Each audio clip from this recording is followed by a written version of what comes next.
I've been interviewing Dinesh D'Souza off and on for about 10 years. I remember growing up being a fan of Ronald Reagan and, seeing Dinesh D'Souza eloquently break down free market capitalism and the true Americana system on, like, Lair NewsHour. And so it's surreal to, have him on with us today and to know that he's a political prisoner, has been a political prisoner. And I've seen people like the Young Turks attack him savagely, saying you have no right to criticize Hillary and her foundation and her servers and her lies because you were in prison for 9 months. Well, that's a badge of honor. It's like being locked up in the Soviet Union, Alexander Solzhenitsyn, because he got a few of his friends to donate money to his college roommate who unsuccessfully ran for the Senate. I mean, that's nothing. Foreign dictators giving Hillary money. She's represented the Chinese Communist president, the emails now show. I mean, that is espionage. That is high treason, folks. That is the death penalty. And I'm not calling for the execution of Hillary. It would turn her into a martyr. And I think God's cursing her right now. Look at her physically. But it really is surreal that she thinks she's too big to fail. And that she's connected to so many other people that are corrupt in government, both parties, that she thinks she's Teflon. All this is done, I think, is really discredit the entire government, the FBI, you name it. You have to roll her oranges instead of press conferences, and then she writes on them. I mean, it gets weirder and weirder. And then I was like, wow, we had Dinesh D'Souza on a few weeks ago. Why is he on today? Because I didn't ask for him to be on. I'm glad he's here. And he said, no, he wanted to come on to basically talk about Hillary attacking you and misrepresenting what you said because of the danger of it. So I'm glad he's here to give us this breakdown as someone who is a hero. I mean, not so much as a, speeding ticket until they throw him in jail because he had the second highest grossing documentary film in history and now has another one of the top 5 in history. And I love when he's on national news or on the Young Turks or other, they look and they go, nobody watches your films. You're nobody. You're nobody. You don't have a bunch of New York Times best-selling books. You aren't a success story for an immigrant that came here and ended up, heading up a whole agency for Reagan. No, you're a no. I love how they always tell me I'm a nobody too. We don't reach 28, 30 million people a week. We're not exploding. We don't have the top story on Drudge right now. We don't. No. We're nobodies. But they do come after people. And they're now announcing they're going to go after the internet. Matt Drudge, they list Breitbart as not having a right to exist in an official Democratic Party Hillary Clinton signed newsletter. They have the head of the Federal Elections Commission that persecuted this man. That was the agency itself, not the head of it, saying, look out, they're coming after conservatives. They're coming after the media. Same thing as Supreme Court Justice told Matt Drudge a year ago that he came here to warn us about. So the point I'm getting at here is setting the table, is that we are entering a totalitarian system. They are desperate, but we don't have to be scared of them taking over if we take action. I believe they're hardening. They're taking the velvet glove off the iron fist is a sign of weakness. Now, I've not been around as long as Dinesh D'Souza, and I haven't, seen it from every level. So maybe he's going to correct me if I'm wrong, because I really respect him. But this is a critical time in U.S. history. I mean, do you think that breakdown, sir, in the last 3 minutes was accurate? Or what can you add about how serious the stakes are and how dangerous the climate is in the media, how sycophantic they are right now? I think that we are reaching a point in which political gangsterism is becoming normalized in this country. I haven't seen this in America in 30 years. I mean, whatever you thought about Jimmy Carter, I think the whole country came to the correct conclusion that he was a nincompoop. But no one thought that he was trying to be America's Al Capone. We saw a kind of gangsterism with Obama, because here's a guy whose goals are ideological, but who's willing to bend the law when he sees fit. He'll twist the immigration law. He'll selectively enforce Obamacare. He'll ignore the Defense of Marriage Act. He doesn't like the work provisions of welfare reform, so he ignores and sidesteps those.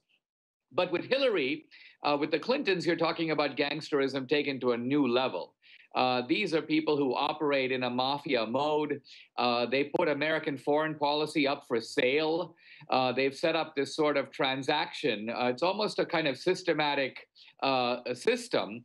Step one is that Bill Clinton goes out to a potential donor. They pay him 5 times his normal fee, $750,000 to speak 15 minutes of pure rubbish. It's obviously not for the speech. It's a down payment, a kind of a bribe for Hillary to give up or change her position on some critical element of foreign policy. And so then she does it. She does what the donor wants. And then millions of dollars, this is step three, flow into the Clinton Foundation. And this happens again and again and again and again. Now, the press knows about this. They have seen the documentation, they know about it, but they very much want Hillary in the White House, and so they are ignoring it. They're not focusing on it. If this had been Trump, they'd be covering it every single day, and the outcry about it would be deafening.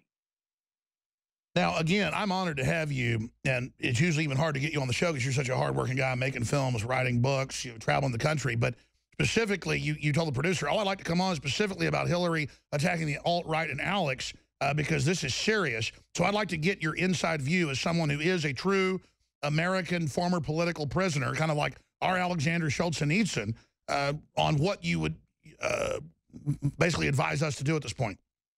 Well, first of all, I think that this whole business about the fact that Trump is trying to reinvent conservatism, I think is complete nonsense.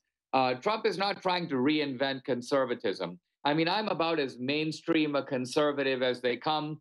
I was an acolyte of Bill Buckley in my Dartmouth days. I then worked in the Reagan White House. I've been at the major think tanks like the American Enterprise Institute, the Hoover Institution at Stanford. So I don't know how you get more mainstream in the conservative movement. Now, I'm a patriot. Trump is a patriot. He may call himself a nationalist, but it's a slender difference. I believe in technological free market capitalism. So does Trump. He's made his money the old-fashioned way. He built buildings. He earned it. Now, I may disagree with Trump on some minor issues, but I think what Trump is really trying to do is not remake conservatism so much as he's trying to remake the Republican Party. Now, the Republican Party is not even among its friends as the stupid party. These are people who are unbelievably good at losing elections. They are surrounded and encrusted by opportunistic consultants who cash in on all the money. For them, politics is a business. So they're taking a fall for the Democrats. In some ways, they're in bed with the Democrats. I don't want to blur the distinctions too much because the Democrats are the party of sort of exploitation and theft, and the Republicans historically have been the party of. Sure, they're the leading edge, basically pimped and controlled. The Republicans are more like the minions. Well, Republicans have, in a sense, surrendered to the Democrats. Look at the way, I mean, we have three branches of government. True, the Democrats control one, the presidency, but we control the other, which is the Congress. Now, you would think that the Congress, which is actually the most powerful arm of the government, power the it purse. is the legislature, right? In a democracy, the people who make the laws are the most powerful, are supposed to be the most powerful. But our Congress, the Republicans, have gone into a kind of fetal position, inert mode, and they allow Obama to run amok, and they don't do anything about it. Sure, so what do you make of her alt speech? Because I'm selfish. I want to know, what do you make of her coming out and misrepresenting what I said, what others said, saying shut down Breitbart? I mean, this is getting creepy. I think what Hillary is trying to do is go to the old playbook, which is to hit the Republicans and the right with the accusation of bigotry. By the way, I kind of anticipated this, and in the movie, in Hillary's America, the book and the movie, we turn the tables on this woman, and we show, wait a minute, first of all, Trump has nothing to do with the Ku Klux Klan or white supremacists. You may find 5 toothless guys in a trailer and say they endorse Trump, but the truth of it is you are the party of bigotry. Well, that was my next question, and that information's getting out. And I want to talk about the film. Still in theaters, like here in Austin, huge success. Let's spend a few minutes on the film itself, because it seems like Hillary is in panic mode. You've already been thrown in prison by these people. Should I be concerned?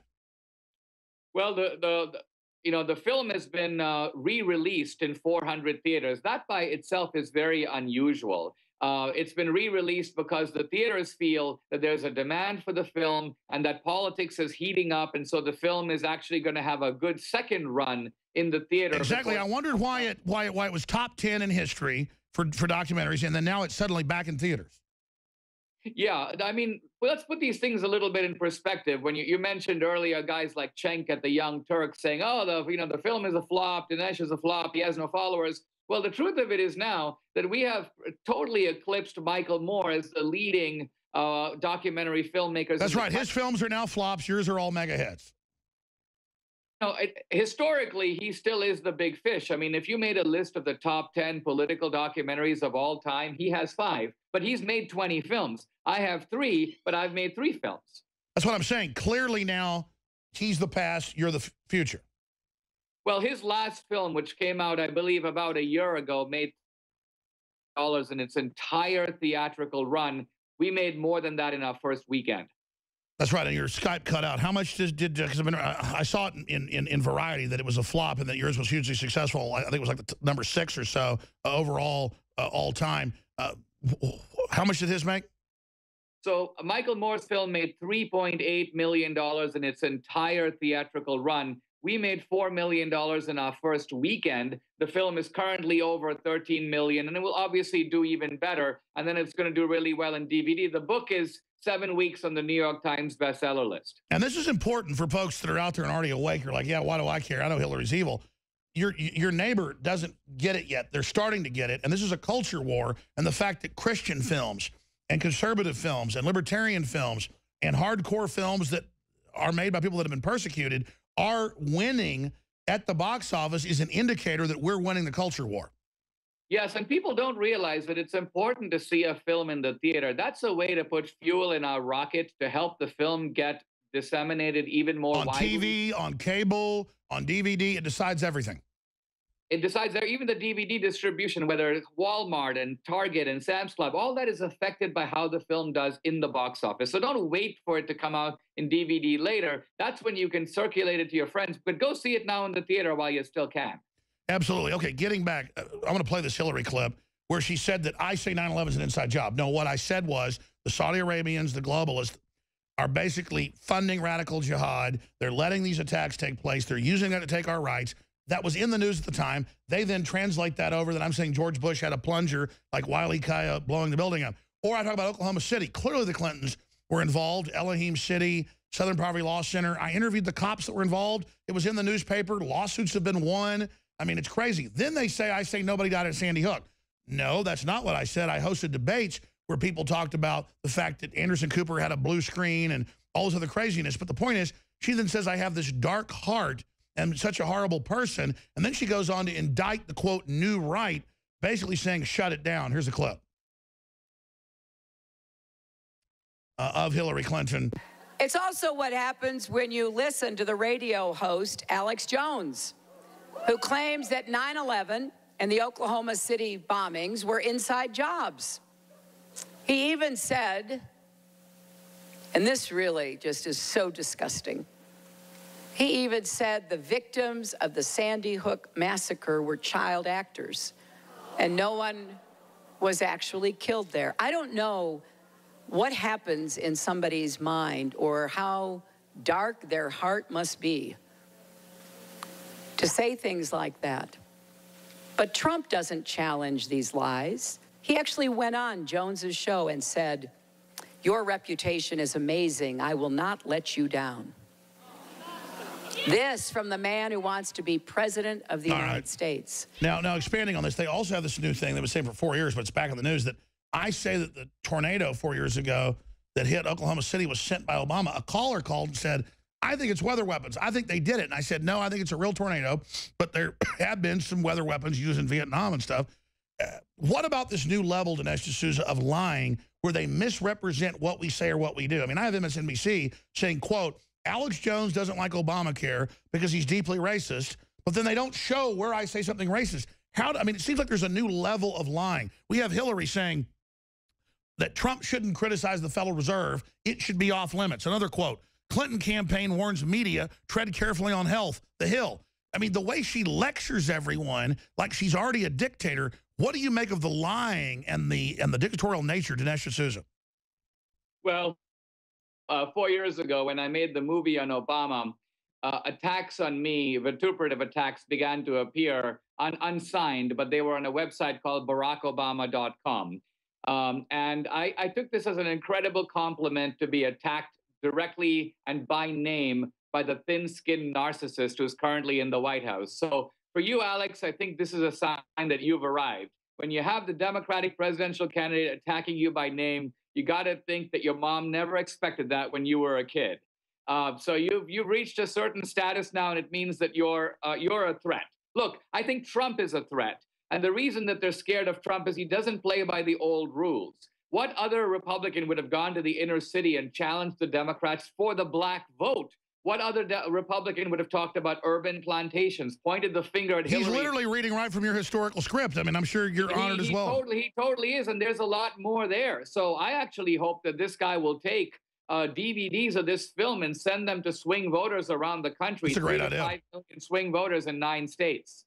That's a great idea. I mean, if listeners got the DVD, or if you did a deal with Trump at cost to just bomb the swing states with this film, it could turn the tide. What about him going to Louisiana when Clinton and Obama are going to Mexico? I mean, this guy is so presidential in my view. Because, look, I was a little trepid a year and a half ago supporting him. But, man, now I'm really behind him. He really is really amazing. Well, the very fact that Trump has a certain kind of bravery that I have actually not seen in 30 years. Even Reagan was a little uncertain about taking on the inner city. Trump has done it full-fledged. He does. So he has bravery.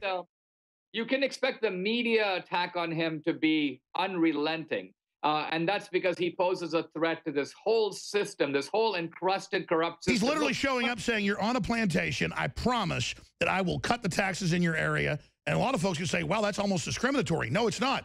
It's real affirmative action to say, you have been screwed over. We're going to have tax incentives, and I'm going to tell companies, come to your neighborhood and hire you. I mean, that is incredible. He's not saying, I'm going to give you a barely livable wage and run your life. He says, I'm going to really try to get off your back. He's getting to what liberals have always called the root cause. You know, conservatives will talk about the cops and how cops have an impossible and difficult job, and they do. But the reason that they have a difficult job is because the urban plantations created and maintained by the Liberal Democratic Party, these plantations are because life in those places is unlivable. And so Trump has gone right at the heart of it. And that's where the moral indictment of the Democratic Party is the most forceful and the most telling, because there are resemblances between the old slave plantations and these new urban And what about when he said, I'm going to model myself after Lincoln? That has got to make the Democrats, the true party of the Klan, pull their hair out when he talks about a new Reconstruction, which had its horrible problems. I mean, that has got to freak them out, Dinesh. Dinesh D'Souza's Skype is cut out for a moment. We'll see if it comes back here. We're going to get him back up in the near future. But absolutely, Infowars arrived a long time ago. But the power structure is pulling its hair out. It's absolutely freaking out. And again, if you want to get technical, folks, my whole family from the time of Texas independence was Southern.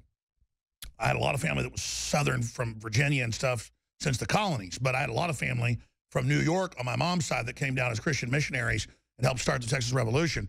I think Dinesh may be gone, but that's okay. We got a lot coming up after this segment.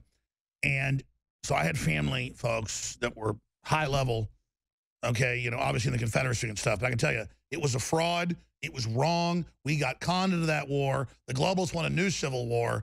And we need to come together as Americans. And that's what's so beautiful about Donald Trump. Dinesh, we only got 2 minutes left. Your Skype's back. I'm really concerned about how Soros is going to strike back. Black Lives Matter, civil war. They've done it in other countries. How do you expect? I think Hillary's a cornered rat. I think the tide's turned against her. Tell me if I'm wrong. In 2 minutes, what do we expect them to do?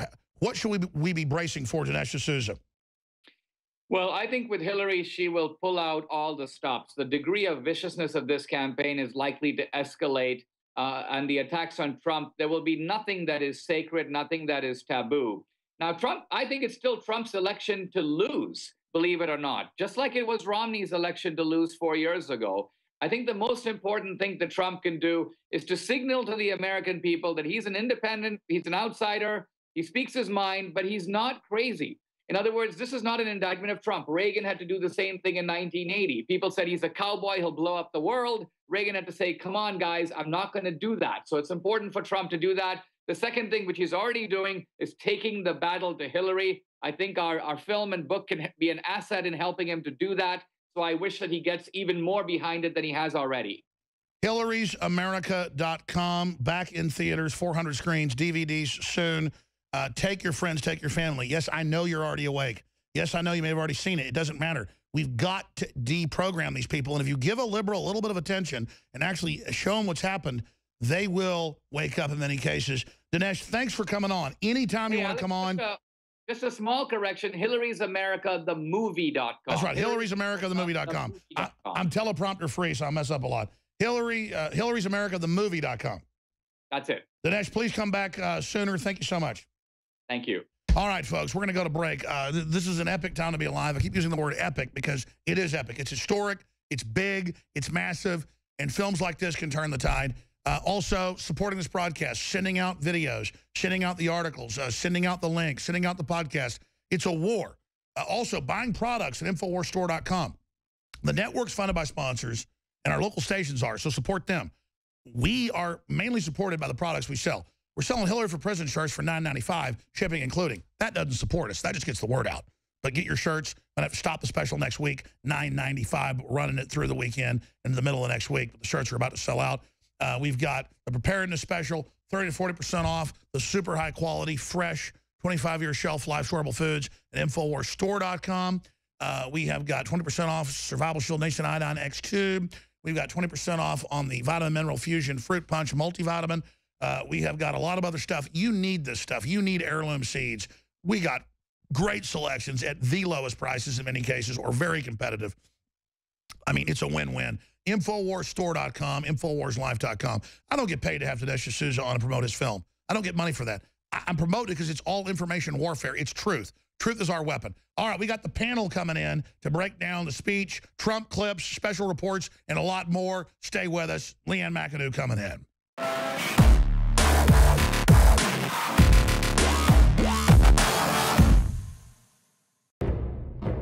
Thousands of years ago, there was a basic form of chivalry. Our ancestors would hear the drums of war, giving the warriors of the tribe a chance to organize and prepare a defense.